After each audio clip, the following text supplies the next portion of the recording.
বিশ্ব রাজনীতি এক অবিশ্বাস্য সমীকরণের মুখে, যার প্রভাব অনিবার্যভাবে বাংলাদেশে পড়বে। বাংলাদেশে মাননীয় প্রধানমন্ত্রী জনাব তারেক রহমান বাধ্য হতে পারেন প্রফেসর ইউনূসকে রাষ্ট্রপতি বানাতে এবং জামাতকে মন্ত্রী পরিষদে নিতে, নইলে দেশ চালাতে পারবেন বলে মনে হচ্ছে না। দর্শক, আপনারা জানেন বিশ্ব এখন এক অস্থির সময় পার করছে। পৃথিবী ভালো নেই, মুসলিম উম্মাহ ভালো নেই। যেখানে পৃথিবীর সবচেয়ে সুরক্ষিত নেতাই নিরাপদ নয়, যিনি সবচেয়ে সুরক্ষিতভাবে থাকতেন, জনসম্মুখে তাকে দেখাই যেত না, তার অফিস বা কি, এটা একটা সিক্রেট, একটা রহস্য ছিল, কোথায়, মাটির নিচে না উপরে, সেখানে ঘোষণা দিয়ে দীর্ঘদিন যাবৎ পরিকল্পনা করে তাকে হত্যা করা হয়েছে। অবশেষে 24 জুলাই গণঅভ্যুত্থানের সময় পুলিশ হত্যাকাণ্ডের বিষয়ে যে বিচার ব্যবস্থা এবং তদন্ত প্রক্রিয়া এগিয়ে নিতে চেয়েছিলেন স্বরাষ্ট্রমন্ত্রী সালাউদ্দিন আহমেদ, তার সেই জায়গা থেকে তিনি সরে এসেছেন। তিনি তার বক্তব্য খণ্ডন করেছেন এবং সেই জায়গায় তিনি আর এখন নাই। এমনকি তার এই বক্তব্যের মাধ্যমে আমরা এটিও জানতে পারলাম যে খোদ সরকার ওই জায়গা থেকে সরে এসেছে। সরে আসতেই হবে, সরে আসা ছাড়া সরকারের কোনো উপায় নেই। পুলিশ হত্যাকাণ্ডের বিচার করতে গেলে সরকারি বিপদে পড়ে যাবে। আয়াতুল্লাহ আলী খামেনিকে হত্যায় ভেতরে কে জড়িত ছিলেন, কাকে সন্দেহ করা হচ্ছে, কেন ইরান তার শীর্ষ ব্যক্তিদের রক্ষা করতে পারছে না? দ্বিতীয় গুরুত্বপূর্ণ খবর, ইরান এবার শত্রুর বুকে বড় রকম আঘাত হেনেছে। কোথায় কি পরিমাণ ক্ষতি হয়েছে, মার্কিন এবং দখলদার দৃষ্টিতে কতজন নিহত হয়েছে সেই বিষয়টি জানাবো। পাশাপাশি ইরান মার্কিন সবচেয়ে বড় যুদ্ধ জাহাজে আক্রমণ করার দাবি করেছে এবং ড্রোন ভূপাতিতের মতো ঘটনা ইরান ঘটিয়েছে সেই বিষয়টি আমরা জানাবো। বলছি আয়াতুল্লাহ খামেনির কথা। আপনি চিন্তা করেন যে কিভাবে সম্ভব। এর আগে দেখেন, এরকম কাজ এরা করতে থাকবে, কিছু হবে না। কিউবা না, ভেনেজুয়েলার প্রেসিডেন্টকে, মাদুরোকে তার বেডরুম থেকে ধরে এনেছে যুক্তরাষ্ট্র, কিছুই হয়নি তার প্রতিবাদে, চুপচাপ এখন যুক্তরাষ্ট্রের কারাগারে আছেন। মানে বর্তমান ওয়ার্ল্ড সিস্টেম কিন্তু ভেঙে পড়েছে। ওয়ার্ল্ড অর্ডার বলতে কিছু নাই, ডিটোরিয়েটেড, ডেভিয়েটেড, একদম সবকিছু ছিন্ন বিচ্ছিন্ন। যখন যা ইচ্ছা তখন তা করতে পারে, কারো কিছু বলার নেই। এই পরিস্থিতিতে স্বাধীন দেশ হিসেবে টিকে থাকাটাই কঠিন। রাইট টু সেলফ ডিটারমিনেশন এবং ন্যাশনাল স্টেটের যে ধারণা, ওটাই এখন ক্লাস করছে। কোনো নিয়ম কানুন এবং ইউএন বা ইউনাইটেড নেশনস, জাতিসংঘ, এগুলোর কোনো কার্যকারিতাই নেই, কিচ্ছু করতে পারছে না। যা ইচ্ছা তা করছে, যার পাওয়ার আছে, জোর যার মুল্লুক তার। পৃথিবীতেও এটা, বাংলাদেশেও এটা। বিশ্ব রাজনীতিতে কোনো মুরব্বী নেই। যুক্তরাষ্ট্র যা মন চায় তখন সেটা করছে, কেউ ঠেকানোর কিছু নেই, ফেরানোর কিছু নেই। কিসের জাতিসংঘ, কিসের বালসাল, কিচ্ছু না। বাংলাদেশে বিএনপি ক্ষমতা এসে সন্ত্রাসীরা যা ইচ্ছে তা করছে। থানা, পুলিশ, বিএনপি সিনিয়র নেতা কারো তক্কা করছে না। চুয়াডাঙ্গায় বিএনপি সন্ত্রাসীরা জামাত কর্মীকে হত্যা করছে, অথচ তারেক রহমান কত সুন্দর এক্সাম্পল সেট করছেন। ওই বিশ্ব রাজনীতির মতো কোনো মুরব্বী টরব্বী কিছু নেই, যখন যার ইচ্ছা তা করছে, একটা বিশৃঙ্খল অবস্থা। এই পরিস্থিতি একটা প্রভাব বাংলাদেশের উপর ব্যাপক করবে। বিশেষ করে এই যুদ্ধ, মধ্যপ্রাচ্যের এই অস্থিরতা, এটা এসকেলেট করবে এবং লং লাস্ট করবে। বিশেষ করে জ্বালানির উপর ভয়ানক প্রভাব পড়বে। অলরেডি বিমান চলাচল একদম অচল হয়ে গেছে। প্রত্যেক দিন বাংলাদেশেরই কোটি কোটি টাকা খরচ, লস হওয়া শুরু হয়েছে। যেমন ফ্লাইট বিপর্যয়, ফ্লাইট স্থগিত, মানুষের কত গুরুত্বপূর্ণ কাজ করতে পারছে না। এতে দেখা যায় যে বিরাট অ্যামাউন্টের ক্ষতি, বড় ধরনের ক্ষতির সম্মুখীন হচ্ছে। তো এই পরিস্থিতিতে দেশ চালানো কঠিন হয়ে যাবে। বাংলাদেশের মতো এই ফ্রাজাইল স্টেট, যাদের উপর বিশ্ব রাজনীতির নজর আছে, এবং খলিলুর রহমানের মতো একজন আমেরিকার এজেন্টকে যেখানে পররাষ্ট্রমন্ত্রী বানানো হয়েছে, সেখানে আর আমেরিকা বিএনপি ক্ষমতা এনে দিয়েছে নিশ্চিত কিছুর বিনিময়ে। যখন পুরো অঞ্চলে যুদ্ধ এসকেলেট করবে, বাংলাদেশের মানুষ আবার ইরানের পক্ষে। অতএব স্ট্র্যাটেজিক্যালি যুক্তরাষ্ট্র বাংলাদেশকে চাপ দিয়ে যুক্তরাষ্ট্রের গ্রেটার ইন্টারেস্টের পক্ষে রাখার চেষ্টা করবে, যেটা বাংলাদেশ সরকারেরও নীতিমালার বিরুদ্ধে। আবার গোড়ায় তো ধরা, কারণ নির্বাচন তো কার্যত সুষ্ঠু হয়নি। যুক্তরাষ্ট্র ক্ষমতা এনে দিয়েছে মেকানিজম করে, এবং তাদের প্রতিনিধিও পররাষ্ট্র মন্ত্রণালয়ে বসিয়ে দিয়েছে। এই জায়গায় বাংলাদেশ অস্থির হয়ে উঠবে। দ্রব্যমূল্যের ভয়ানক ঊর্ধ্বগতি এবং লোডশেডিং, এমনকি বিদ্যুৎ উৎপাদন কিছু কিছু ক্ষেত্রে বন্ধ হয়ে যাবে, যাতে সুন্দরভাবে দেশ চালানো আদৌ সম্ভব হবে না। আর এটা যে আমি বিএনপি সরকার বা বাংলাদেশকে দোষ দেবো তা না, পৃথিবীরই দোষ। এবং পৃথিবীতে যে ব্যালেন্স অফ পাওয়ার দরকার, এটা নাই। আমার এই আলোচনায় বিশ্ব রাজনীতির কিছু গতি প্রকৃতি বুঝবেন, যদি আলোচনা করছি বেসিক্যালি বাংলাদেশ। দেখেন, যদি শক্তির সমতা থাকে তাহলে যুদ্ধ বাঁধে না, শেয়ানে লড়াইটা ভয়ানক হয় না। ইরানের পাশে ইরানের গুরুত্বপূর্ণ মিত্র চীন, এবং চীনকে ইরান বিভিন্ন জায়গায় নিঃশর্ত সমর্থন দিয়ে আসছে। কিন্তু ইরানের এই কঠিন মুহূর্তে চীন চুপচাপ। চীন একটা ধনী রাষ্ট্র, তাদের পয়সা আছে, পয়সা দেয়, পয়সা ছাড়া কিছু বোঝে না। যুক্তরাষ্ট্রের বিরুদ্ধে কিছুই করতে পারছে না। অনেকে ইন্টারন্যাশনাল রিলেশনস আমরা আলোচনা করতাম যে চীন সুপার পাওয়ার হতে পারবে কিনা, বালের সুপার পাওয়ার হবে। এরা এরা কিচ্ছু বোঝে না, এরা একটা মাথা মোটা টাইপের কান্ট্রি, শুধু বুঝে টাকা পয়সা আর কিছু আবিষ্কার আর কিছু চুরি। চীন কিন্তু একটা চোরা জাতি, এটা আপনাকে বুঝতে হবে। এরা প্রযুক্তি চুরি করে, কপিরাইটের হাজারো মামলা আছে তাদের বিরুদ্ধে, ভালো দিকও আছে। এই চীন দেখেন, এই যে চীন যেটা চেয়েছে বাংলাদেশে, এটাও হয়নি। চীন জামাতকে পছন্দ করেছিল, কিন্তু যুক্তরাষ্ট্র এসে সব খেলে দিয়েছে। ভারতের সাথে চীন কৌশলে অন্য দেশের সাথে যে মেকানিজম, এটা পারে না। বাংলাদেশের যুগ যুগ ধরে ভারতের প্রভাব চীন কিছুই পারে না, অথচ এত টাকা, বিনা টাকায় ভারত বাংলাদেশে তাদের প্রভাব বিস্তার করে। এই যে চীন যে কি ধনছে বুঝতে পারে, আসল সময় কিছু পারে না, তাও কথা বলে নির্বাচনের মেকানিজম, অমুক তমুক, দালাল রক্ষা করা কিছুই পারে না। এই যে ইরানের এই বিপদে, ইরানের সবচেয়ে ঘনিষ্ঠ মিত্র চীন, চীন কিছুই বলতেই পারছে না, অথচ এখানে ফুল শক্তি দিয়ে ইরানের পাশে দাঁড়ানো উচিত ছিল। অথচ ইসরায়েল দেখেন, ইসরায়েলের জন্য যুক্তরাষ্ট্র যান প্রাণ দিয়ে যুদ্ধ করছে। এই যে পরিস্থিতি, এটা একটা অসম পৃথিবী, একটা অস্থির পৃথিবীর একটা আলামত। আবার ইরান, ইসরায়েল যুক্তরাষ্ট্রকে তেমন কিছু করতেও পারবে না। আবার একদম যে ধ্বংস হয়ে চুপচাপ 2 দিনে যুদ্ধ শেষ, সমস্যা সমাধান থেকে মুক্ত, তাও না। পুরো অঞ্চলে দীর্ঘমেয়াদী অস্থিরতা থাকবে, তারা টিকে থাকবে। এবং সৌদি আরব থেকে শুরু করে আরব আমিরাত, কাতার, এরা সবাই যুক্তরাষ্ট্র ইসরায়েলের পক্ষে। এবং এই যে খমিনিকে হত্যা, এটা সৌদি আরবেই ইনসিস্ট করেছে যুক্তরাষ্ট্রকে যে তাড়াতাড়ি এটা করেন। আর বাংলাদেশের কিছু মুনাফিক আছে, আহলে হাদিস, এরা এই ইসরায়েলিদের পক্ষে। মনে রাখবেন যে বর্তমান এই সময়, আজকে 1 মার্চ কথা বলছি, আহলে হাদিসের চাইতে নিকৃষ্ট কোনো শয়তান বাংলাদেশে আর নাই। ওরা চূড়ান্ত প্রকৃতি শয়তান, ওদেরকে ঘৃণা করি, ওদের আকীদায় থুতু মারি, ওদের আকীদাকে আমি জুতো পেটো ফেলি। এই আকীদাবাজি, এটা হচ্ছে ইহুদিদের সবচেয়ে বড় অস্ত্র। মুসলিম ঐক্য বিনষ্ট করে ইহুদিদের দালালি কায়েম করে। এই জন্য যারা প্রফেশনাল আহলে হাদিস, এগুলো সব ইহুদিদের দালাল, ইহুদি থেকে টাকা পায়। আমি নিজেই একসময় আহলে হাদিসের খপ্পরে পড়েছিলাম, এই জন্য আমি জানি যে ওরা সবাই ইহুদিদের দালাল। ওদেরকে ঘৃণা করতে শিখুন, যদি আপনি মানুষ হয়ে থাকেন, আপনার মধ্যে মানবতা বোধ থেকে থাকে।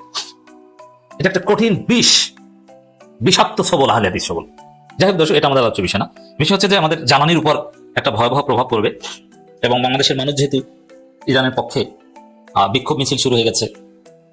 আবার যুক্তরাষ্ট্রের নাম, অনেকে বড় বড় নেতারা যুক্তরাষ্ট্রের নামও নিতে পারছে না, দায়ী করতে পারছে না। আমিরে জামাতে সরাসরি আমেরিকাকে দায়ী করছে না, সবাইকে নিবৃত্ত করার আহ্বান করছে, অথচ যুক্তরাষ্ট্রের বিরুদ্ধে এখানে বলার কথা। পুরো বাংলাদেশ একটা ঝুঁকির মধ্যে আছে, আমরা যুক্তরাষ্ট্রের প্রভাব বলয়ের মধ্যে আছি, যার ফলে দেশে স্থিতিশীল ভাবে দেশ চালানো কঠিন হয়ে যাবে। সেখানে আওয়ামী লীগ বা অন্য কেউ এসে সুযোগ নিতে পারে। সেই পরিস্থিতিতে ভুল করলে তো আরো সমস্যা, দেশে দেশে অস্থিরতা ছড়িয়ে পড়বে। এটার সমাধান তারেক রহমানের কাছে একটাই থাকতে পারে, ইউনূসকে প্রেসিডেন্ট বানানো এবং জামাতকে মন্ত্রী পরিষদে নেওয়া। তাহলে কিছুটা স্থিতিশীলতা কায়েম করা যাবে। আর ইউনূস যে অসম্ভবকে সম্ভব করতে পারেন, একটা ধ্বংসস্তূপে থাকা বাংলাদেশকে কিভাবে জাগিয়ে তুলে স্থিতিশীল করে দিয়েছেন, হয়তো এখানে আবার ইউনূস ম্যাজিক লাগতে পারে, কাজে লাগতে পারে। অবশেষে 24 জুলাই গণঅভ্যুত্থানের সময় পুলিশ হত্যাকাণ্ডের বিষয়ে যে বিচার ব্যবস্থা এবং তদন্ত প্রক্রিয়া এগিয়ে নিতে চেয়েছিলেন স্বরাষ্ট্রমন্ত্রী সালাউদ্দিন আহমেদ, তার সেই জায়গা থেকে তিনি সরে এসেছেন। তিনি তার বক্তব্য খণ্ডন করেছেন এবং সেই জায়গায় তিনি আর এখন নাই। এমনকি তার এই বক্তব্যের মাধ্যমে আমরা এটিও জানতে পারলাম যে খোদ সরকার ওই জায়গা থেকে সরে এসেছে। সরে আসতেই হবে, সরে আসা ছাড়া সরকারের কোনো উপায় নেই। পুলিশ হত্যাকাণ্ডের বিচার করতে গেলে সরকারি বিপদে পড়ে যাবে। আপনারা নিশ্চয় জানেন, গত কয়েকদিন আগে স্বরাষ্ট্রমন্ত্রীর একটি ফটো কার্ড সারা দেশেই ছড়িয়ে পড়ে সামাজিক যোগাযোগ মাধ্যমে, এমনকি মেইন স্ট্রিমের মিডিয়াতেও এটি ছড়িয়ে পড়েছিল, যে তিনি বলেছিলেন আমরা খুব দ্রুতই জুলাই গণঅভ্যুত্থানে যে পুলিশদেরকে হত্যা করা হয়েছিল, এই পুলিশ হত্যাকাণ্ডের তদন্ত এবং বিচার প্রক্রিয়া এগিয়ে নিতে চাই। তার 2 দিন পরে মির্জা ফখরুল ইসলাম আলমগীর তিনি সাংবাদিকদের এক প্রশ্নের জবাবে একটি মন্তব্য করেছিলেন। তিনি বলেছিলেন যে আমাদের স্বরাষ্ট্রমন্ত্রী যেটি বলেছেন আমরা সেটি চাই, অতি দ্রুত পুলিশ হত্যাকাণ্ডের বিচার আমরা এগিয়ে নিতে চাই। মির্জা ফখরুল ইসলাম আলমগীরের এই বক্তব্যটি শুনুন। এই আপনাদের থেকে মন্ত্রিপরিষদে কেউ বলছে যে সেগুলো তদন্ত হবে, এনসিপি এটা এখন পর্যন্ত যেটা আমাদের হোম মিনিস্টার সাহেব, স্বরাষ্ট্রমন্ত্রী যেটা বলেছেন সেটাই হবে, এবং যেহেতু তদন্ত হচ্ছে তারপরে যদি প্রয়োজন হয় তদন্ত হবে। তাহলে মির্জা ফখরুল ইসলাম আলমগীর দলের দ্বিতীয় সর্বোচ্চ নেতা, তিনি যখন একটি কথা বললেন, তার সেই কথার গুরুত্ব আছে না? অবশ্যই তার সেই কথার গুরুত্ব আছে। এরপরে আজকে আমি যখন এই ভিডিও করছি, অর্থাৎ 1 মার্চ বাংলাদেশ সচিবালয়ে ফায়ার সার্ভিস কর্মকর্তাদের সাথে এক মত বিনিময় সভায় স্বরাষ্ট্রমন্ত্রী সেখানে জিজ্ঞাসিত হন, অর্থাৎ সাংবাদিকরা তাকে প্রশ্ন করেন যে মাননীয় মন্ত্রী, আপনি এটি বলেছেন যে পুলিশ হত্যাকাণ্ডের বিচার করবেন, এই বিচার প্রক্রিয়া কত দূর? সেখানে স্বরাষ্ট্রমন্ত্রী যে বক্তব্য দিলেন, তখন সাংবাদিকরা তাকে পাল্টা প্রশ্ন করলেন যে মহাসচিব মির্জা ফখরুল ইসলাম আলমগীর তো আপনার বলাতে এই কথাটি বলেছে। তখন স্বরাষ্ট্রমন্ত্রীর বক্তব্যটা শুনুন।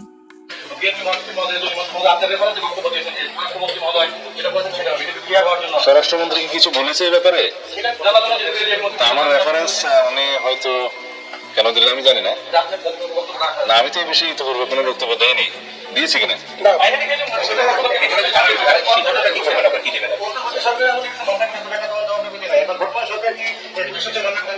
আমাদের মহাসচিব সাহেব কি বলেছেন এক্স্যাক্টলি আমি জানি না, আপনাদের মুখ থেকে শুনলাম।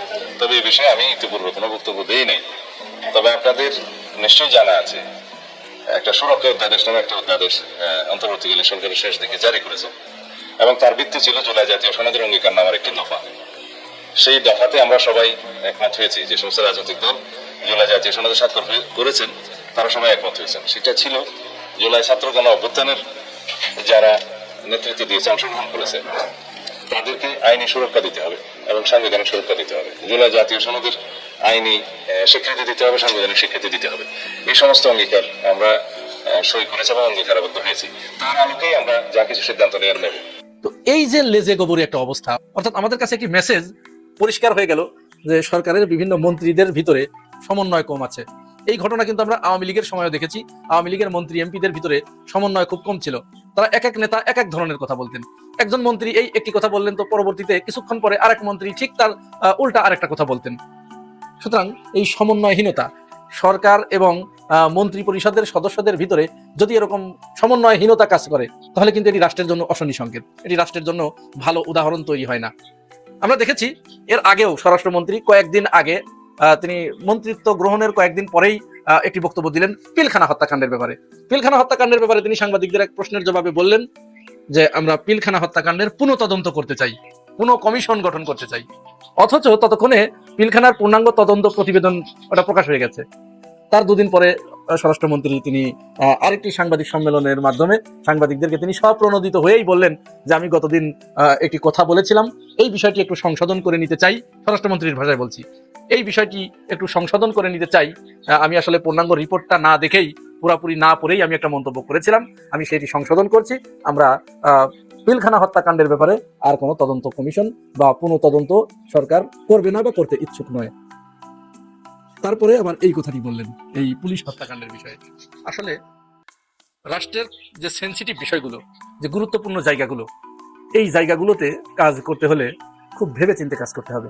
এখানে মাথা গরম করে বা কারো কোথায় প্ররোচিত হয়ে যদি সিদ্ধান্ত নিতে যাওয়া হয়, তাহলে কিন্তু এরকম সিদ্ধান্তহীনতায় ভুগতে হবে এবং এক এক সময় এক এক ধরনের সিদ্ধান্ত চলে আসবে। এটি খুবই স্বাভাবিক। যদি সরকার কোনো সিদ্ধান্ত নেয়, সরকারের মন্ত্রী পরিষদ একত্রে বসে যদি কোনো সিদ্ধান্ত নেয়, সেখানে কিন্তু ভুল হবে না। কিন্তু যখনই সরকারের বাইরে, ক্যাবিনেটের বাইরের কোনো ব্যক্তির, কোনো গোষ্ঠীর কথা যদি কেউ ব্যক্তিগতভাবে শুনে সেই দিকে আমল দেবার চেষ্টা করে, তাহলে কিন্তু এক এক সময় এক এক ধরনের কথা এরকম হয়ে যাবে। বাংলাদেশে পুলিশ হত্যাকাণ্ডের বিষয়টি অত্যন্ত গুরুত্বপূর্ণ এবং সেনসিটিভ একটি বিষয়। আপনারা জানেন যে জুলাই গণঅভ্যুত্থানের সময় পুলিশ যেভাবে বাংলাদেশের নিরীহ, নিরপরাধ, নিরস্ত্র মানুষকে পাখির মতো গুলি করে হত্যা করেছে, এটি পৃথিবীর ইতিহাসে বিরল। কোন জাতির ইতিহাসে তার নিজ দেশের পুলিশ বাহিনী, আইন শৃঙ্খলা রক্ষাকারী বাহিনী তার নিজের জাতিকে এইভাবে পাখির মতো গুলি করে হত্যা করা, এটি পৃথিবীর ইতিহাসে নাই আর। এটি তারা কেন করেছে? এটি করেছে তৎকালীন স্বৈরাচার শেখ হাসিনার সরাসরি নির্দেশে। এবং সেই কথোপকথন আপনারা সবাই জানেন, সেই রেকর্ড আন্তর্জাতিক অপরাধ ট্রাইব্যুনালের হাতে আছে। তিনি সেখানে 4 তারিখে মারাত্মক লেথাল উইপেন ব্যবহারের অনুমতি দিচ্ছেন, যে মারাত্মক অস্ত্র তোমরা এখন ব্যবহার করো ক্ষমতা পাকাপোক্ত করার জন্য। আর পুলিশ তার সেই হুকুম পালন করতে গিয়ে ছাত্র জনতার উপরে যে বিভীষিকাময়, যে বর্বরতম হত্যাকাণ্ড চালিয়েছে, এর নিন্দা জানানোর ভাষা এই জাতির নাই। এবং এই জাতি এই পাপ কতদিন বয়ে বেড়াবে তা আমাদের জানা নাই। এখন কয়েকদিন পরে কেন স্বরাষ্ট্রমন্ত্রী এই সিদ্ধান্ত থেকে সরে আসলেন, বা ধরে নিলাম তিনি বলেন নাই, স্বরাষ্ট্রমন্ত্রী বলেন নাই, কিন্তু স্থানীয় সরকার এবং এলজিআরডি মন্ত্রী এবং দলের মহাসচিব তিনি তার বরাত দিয়ে এই কথাটি কেন বললেন? তাহলে কি তাদের এই ধরনের কোনো চিন্তা ছিল? হ্যাঁ, আমরা ধারণা করতে পারি যে সরকারের ভিতরে একটি শ্রেণী আছে, একটি মহল আছে, যারা মূলত আওয়ামী লীগ থেকে তাদেরকে এখানে প্রোভাইড করা হয়েছে, এবং তারা এসে বিএনপির ভিতরে গুপ্ত বিএনপি সেজে তারা তাদের মিশন এবং ভিশনকে সামনে এগিয়ে নিয়ে যেতে চাচ্ছে। এই তারাই হয়তো কোনো এক সময় সরকারের ভিতরের কোনো একটা মহলকে, কোনো একজন ক্যাবিনেট সদস্যকে প্ররোচিত করেছিল, এবং তারই ফলশ্রুতিতে তারা এই ধরনের একটা স্টেটমেন্ট সেখান থেকে বের করে এনেছিল যে পুলিশ হত্যার বিচার হবে। এই ঘটনা, এই বক্তব্য ছড়িয়ে পড়ার সাথে সাথে যখন চারিদিকে সমালোচনার ঝড় ওঠে, বিশেষ করে যে বিষয়টি সরকারের টনক নাড়িয়ে দিয়েছে সেটি হচ্ছে বিএনপির বিভিন্ন অঙ্গ সংগঠনের নেতাকর্মীদের বক্তব্য, ছাত্র দলের বক্তব্য, যুব দলের বক্তব্য, হ্যাঁ, মূল বিএনপির বিভিন্ন নেতাদের বক্তব্য ব্যাপকভাবে সামাজিক যোগাযোগ মাধ্যমে ছড়িয়ে পড়ে। যেমন আমরা একটা উদাহরণ দিই, পুলিশ হত্যাকাণ্ডের বিচার যদি করতে যাওয়া হয় তাহলে সর্বপ্রথম যাত্রাবাড়ি এলাকায় যিনি দায়িত্ব পালন করেছিলেন এবং স্বঘোষিতভাবে তিনি ছাত্র দলের সভাপতি রাকিবুল ইসলাম রাকিব, তিনি স্বঘোষিতভাবে বলেছেন যে তার নেতৃত্বে যাত্রাবাড়িতে বিক্ষোভ হয়েছে এবং সেখানে পুলিশকে মোকাবেলা করা হয়েছে, প্রতিহত করা হয়েছে, সেখানে ফ্যাসিবাদ মুক্ত করা হয়েছে। তাহলে তার রেকর্ড আছে। নতুন একটা রেকর্ডে সারা দেশে ছড়িয়ে পড়েছে যুবদল নেতা নয়ন। বলা হচ্ছে যদি পুলিশ হত্যাকাণ্ডের বিচার করতে যাওয়া হয় তাহলে সর্বপ্রথম ফাঁসির মঞ্চে দাঁড়াতে হবে এই যুবদল নেতা নয়নকে। শুধু নয়ন একা নয়, নয়ন আবার বিভিন্ন জায়গায় মিছিল করেছে। তার একটি স্লোগান ছিল যে তারেক রহমান জানেন নাকি জুলাই আন্দোলনের নেতা আপনি, এই জাতীয় একটা বক্তব্য। সিরাজগঞ্জে বিএনপির এক নেতা তিনি একেবারে প্রকাশ্যে ঘোষণা করেছিলেন যে এই যে আমরা পুলিশদেরকে যে মেরে থানা লুটপাট করা হয়েছিল, থানা জ্বালিয়ে দেওয়া হয়েছিল, কিছু পুলিশদেরকে হত্যা করা হয়েছিল, এইটা না করলে এই গণ অভ্যুত্থান সংগঠিত হতো না, আমরা এটি করেছিলাম। তিনি অবশ্য বলেছেন যে স্লিপিং অফ টাং, এটা আপনারা সবাই দেখেছেন। এই যে একের পর এক তাদের নেতাদের স্বপ্রণোদিত হয়ে কথা বলা, বিএনপির বিভিন্ন পর্যায়ের নেতাকর্মীদের স্বপ্রণোদিত হয়ে নিজের ক্রেডিট ফলানো, এই ক্রেডিট ফলাতে গিয়েই দেখা যাচ্ছে যে সেখানে তারা বড় ধরনের বিপদে পড়ে যাচ্ছে। সুতরাং সরকার যদি ওই পথে আর এক তিল পরিমাণ অগ্রসর হয় তাহলে বিপদে পড়ে যাবে তো সরকার। সরকার দলীয় সদস্যরাই তো এই গণ অভ্যুত্থানের সাথে জড়িত, প্রত্যেকেই জড়িত। শুধু সরকার দলীয় বলবো কেন, বিএনপি এটা অস্বীকার করতে পারবে না যে তারা এই গণ অভ্যুত্থানের নেতৃত্ব দেয় নাই বা তারা জড়িত ছিল না। জামাত ইসলামও অস্বীকার করতে পারবে না, এনসিপি তো আছেই। প্রত্যেকেই, একমাত্র স্বৈরাচারের যারা খাঁটি নির্ভেজাল দোসর এরা ছাড়া প্রত্যেকেই কিন্তু এই আন্দোলনের সাথে জড়িত ছিল। তাহলে বিষয়টা হলো কি, সবকিছু তো একেবারে লেজে গোবর অবস্থা হয়ে গেল। সুতরাং বাধ্য হয়েই সরকারকে ওই জায়গা থেকে সরে আসতে হলো এবং স্বরাষ্ট্রমন্ত্রী তার সংশোধিত বক্তব্য দিলেন। তিনি বললেন যে না, যেহেতু আমরা জুলাই সনদে স্বাক্ষর করেছি, জুলাই বিপ্লবীদেরকে সুরক্ষা দানের জন্য আমরা সমস্ত রাজনৈতিক দলগুলো একত্রিত হয়ে এই সিদ্ধান্তে উপনীত হয়েছি যে তাদেরকে সুরক্ষা দিতে হবে, কারণ তাদের কারণেই এই দেশ এই পর্যায়ে এসেছে। সুতরাং ওইখানে অগ্রসর হবার আমাদের আর কোনো সুযোগ নাই। আয়াতুল্লাহ আলী খামেনিকে হত্যায় ভেতরে কে জড়িত ছিলেন, কাকে সন্দেহ করা হচ্ছে, কেন ইরান তার শীর্ষ ব্যক্তিদের রক্ষা করতে পারছে না? দ্বিতীয় গুরুত্বপূর্ণ খবর, ইরান এবার শত্রুর বুকে বড় রকম আঘাত হেনেছে। কোথায় কি পরিমাণ ক্ষতি হয়েছে, মার্কিন এবং দখলদার দেশটির কতজন নিহত হয়েছে সেই বিষয়টি জানাবো। পাশাপাশি ইরান মার্কিন সবচেয়ে বড় যুদ্ধ জাহাজে আক্রমণ করার দাবি করেছে এবং ড্রোন ভূপতিদের মতো ঘটনা ইরান ঘটিয়েছে সেই বিষয়টি আমরা জানাবো। দর্শক, প্রথম যে বিষয়টি আমরা শুরু করতে চাই সেটা হলো ইরানের ভেতরে বিশ্বাসঘাতক নির্মূল করতে কেন পারছে না ইরান। ইরানের সর্বোচ্চ নেতা তিনি যে বৈঠকটি করছিলেন, কয়েকটি সূত্র দাবি করছে যে তিনি একটা বাংকারের ভেতরে অবস্থান করছিলেন এবং সেই বাংকার থেকে তাকে তার কার্যালয় ডেকে আনা হয়েছে। তাকে যে ডেকে আনা হয়েছে এটা আমেরিকা কিংবা ইসরায়েল জানে কি করে? কে তাকে ডেকে এনেছে তার কার্যালয়, যেখানে ইরানের সর্বোচ্চ নেতার সাথে যে কেউ দেখা করতে পারেন না, অথবা দেখা করতে আসলেও তাদেরকে খুব সিকিউরিটির মধ্যে দিয়ে আনা হয়। অনেককে চোখ বেঁধেও নাকি আনা হয়, যারা লোকেশন ট্র্যাক করতে না পারে। মানে ইরানের ভেতরেও শীর্ষ পর্যায়ের লোকদেরও চোখ বেঁধে আনা হয় যাতে লোকেশন অবস্থান বুঝতে না পারে। এরকম তথ্য কিছু কিছু আউটলেট দিয়েছে। তাহলে ইরানের সর্বোচ্চ নেতা একটা জায়গায় মিটিং করছেন, তার সাথে ইরানের সর্বোচ্চ 40 জন শীর্ষ ব্যক্তি একসাথে উপস্থিত। এটা আমেরিকা ইসরায়েলের কাছে তথ্যটা গেল কি করে? এই গেল কি করে, এটার উত্তর চলেন আমরা খুঁজতে শুরু করি, তাহলে অনেক কিছু বেরিয়ে আসবে। একটা বিষয় আমাদের প্রথম মনে রাখতে হবে যে ইরানের সর্বোচ্চ নেতা, ইরান যদিও দাবি করেছে যে তিনি কোনো বাংকারে যাননি, তিনি সাহসিকতার সাথেই তার কার্যালয়ে অফিস করেছেন এবং বলেছেন যদি মৃত্যু আসে মৃত্যু বরণ করে নেব, শাহাদাতের তামান্না আমার মানে আমার স্বপ্ন। এটা কে বলেছেন? আয়াতুল্লাহ খামেনি, এটা ইরানের ভাষ্য। তারপরও যখন একজন ব্যক্তি বোঝেন তার মৃত্যুতে একটা রাষ্ট্রের অনেক বড়, একটা জাতির অনেক বড় ক্ষতি হবে, তিনি নিঃসন্দেহে এই বোকামির জীবন বেছে নেবেন না, এটা নিঃসন্দেহে আমরা বুঝতে পারি। কয়েকটি সূত্রের বক্তব্য আসছে এরকম। দর্শক একটা সেকেন্ড, জরুরি একটি ফোন আসছে। হ্যালো, একটু গেলে শব্দ কথা আমার শুনে ফেলে দেবে। আমি কি লাইভে না, আমি লাইভের মধ্যে আছি। তো এখন যে বিষয়টি তৈরি হয়েছে যে মানুষটিকে হত্যার জন্য আমেরিকা পাগল প্রায়, সেই মানুষটির নিরাপত্তা কারা ব্যর্থ হয়েছে, কারা সেটাকে সঠিকভাবে করতে পারেনি, বা তাকে কারা ডেকে সেই জায়গাটিতে এনেছে, এই বিষয়টি নিয়ে এখন ব্যাপক আলোচনা শুরু হয়েছে। প্রিয় বাবু, দর্শক একটা ব্যাপার আমাদের একটু স্মরণ করে নিতে, আমি একটু আপনাদেরকে বিরক্ত করলাম, আমার একটা জরুরি ফোন এসেছিল হঠাৎ করে, সেটার জন্য। আমরা যে ব্যক্তির কথাটা এর আগেও আপনাদের বারবার বলেছিলাম, ইসমাইল কানি, আপনারা তার ছবিটা অনেকে জানেন, তাকে চেনেন। ইসমাইল কানিকে, এই ব্যক্তিকে বারবারই সন্দেহ করা হচ্ছে বিশ্বাসঘাতক হিসেবে। তিনি ইরানের রিপাবলিকান গার্ডের দ্বিতীয় সর্বোচ্চ নেতা। যখন হিজবুল্লাহর প্রধান শীর্ষ নেতা হাসান নাসরুল্লাহকে হত্যা করে দখলদার বাহিনী, তার 15 থেকে 20 মিনিট আগে এই ভদ্রলোকের সাথে মিটিং করে হাসান নাসরুল্লাহ। দেখেন কি সেন্সিটিভ একটা ব্যাপার, খেয়াল করবেন। তো এই ভদ্রলোক যখন তার সাথে গুরুত্বপূর্ণ মিটিং করেন, এরপর তিনি সেখান থেকে মানে হাসান নাসরুল্লাহর সাথে মিটিং করে বেরিয়ে আসেন। এরপর আমরা দেখলাম, আমি আপনাদেরকে সেই ছবিটা দেখাবো, ইসমাইল কান ছবিটা দেখানোর চেষ্টা করছি। তো সেই ভদ্রলোক বলবো না কি বলবো জানি না, আমার ধারণা সাসপেক্ট, বিশ্বাসঘাতক হতে পারে সে। তো এই ব্যক্তি হাসান নাসরুল্লাহর সাথে একটা গোপন স্থানে মিটিং করে বেরিয়ে আসার পর কিছুক্ষণ পর সেখানে অ্যাটাক করে দখলদার বাহিনী। কানি বেঁচে যান, হাসান নাসরুল্লাহ মারা যান। এই ব্যক্তি যখন হামাসের সর্বোচ্চ নেতা ইসমাইল হানিয়া যে হোটেল রুমটিতে অবস্থান করছিলেন, সেখানে তিনি গিয়েছিলেন এমন তথ্য পাওয়া গেছে। যখন তিনি সেখান থেকে বেরিয়ে আসেন, হাসান নাসরুল্লাহ ইসমাইল হানিয়ার সেই দেখা সাক্ষাৎ শেষ করে তিনি যখন বেরিয়ে আসেন, কিছুক্ষণ পর সেখানে বিস্ফোরণ ঘটে। তার মানে আরেকজন ব্যক্তিকে, মানে হামাসের সবচেয়ে বড় কমান্ডার, রাজনৈতিক শাখার প্রধানকে আমরা হারালাম।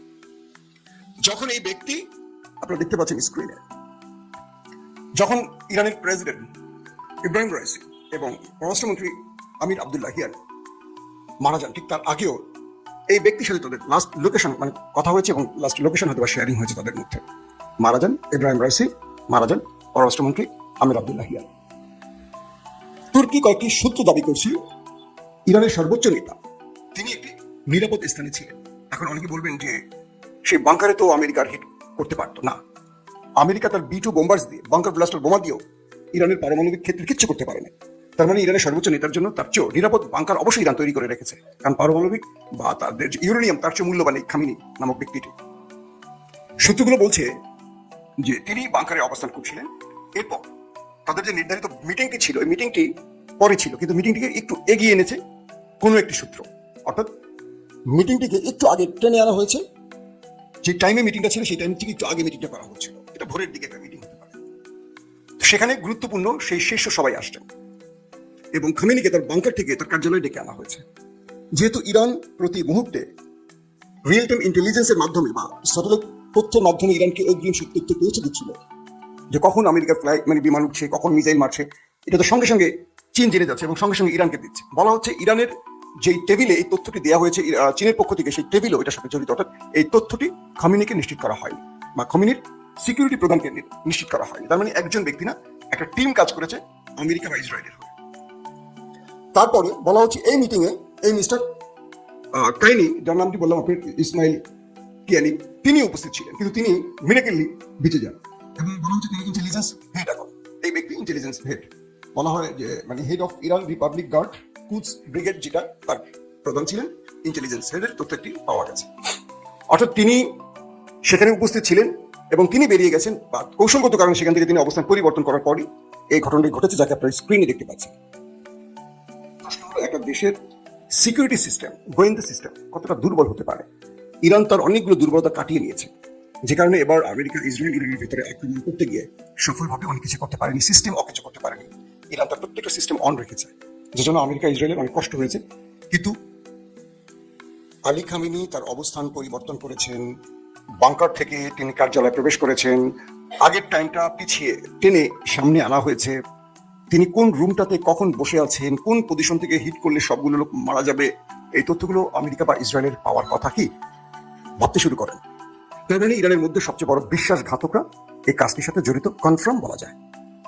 অনেকে প্রশ্ন করবেন যে ভাই কি বলবো, যে এটা অন্য সিস্টেম, এটা রেডিও সিস্টেম, এটা আর্থকুইক সিস্টেম, এটা ওই সিস্টেম, সেই সিস্টেম। বিজ্ঞানের অনেক ভাষা বলবে, আসলে বিজ্ঞানের ভাষা সবচেয়ে বড় জিনিস হলো যখন ঘরের ভেতরে বিশ্বাসঘাতক থাকে তখন আমেরিকার কোনো পেগাসুস লাগে না, কোনো সাইবার কি বলে হ্যাকিং সিস্টেম লাগে না, কোনো উপগ্রহ তথ্য লাগে না।